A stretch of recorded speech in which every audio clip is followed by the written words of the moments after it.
leadership is modeling what the behaviors you want and expect to see. So what I mean by that is, to your point of, let's say, walking into a building, if there's a certain way of how we engage with our team members, or a certain way how we work cross-functionally, how Mhm. we engage with our support teams from headquarters, I think it's very important to model that. And so as we think about leadership, it's really understanding that the eyes are always on you, right? Mhm. With, again, a supervisors are leaders, managers are leaders, everyone's a leader. So it's modeling those behaviors to say, not everything is going to go your way or the way we plan every day. You know, you can plan the work, but then you got to work the plan, and then you got to rework the plan. So I think it's very important to understand that how you react to adversity, how you react to challenges, how you react, that people are watching. So I think about leadership principles is always trying to keep that in mind and model those behaviors. We recently went through a go live, AutoStore go live, Mhm. and we had tons of team members. It's the second shift, middle of the night.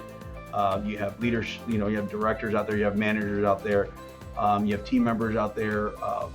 These go lives never go as expected. You're going to always have something.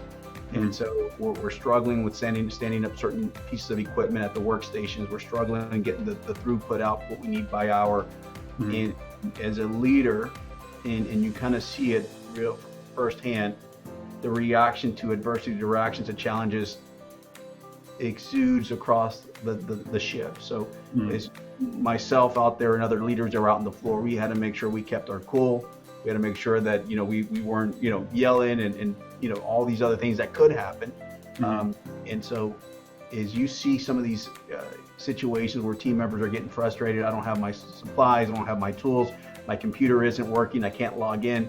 It's very important to make sure that those behaviors are kind of, what do they say, cool, calm, and collected, because it Mhm. exudes and it sets the tone. So I think as a leader, you got to ensure that everyone's watching, and you got to model those behaviors. That way, other folks around you can kind of model that as well and say, okay, things are calm. This is not, Mhm. things are going as expected, but we're going to get through this.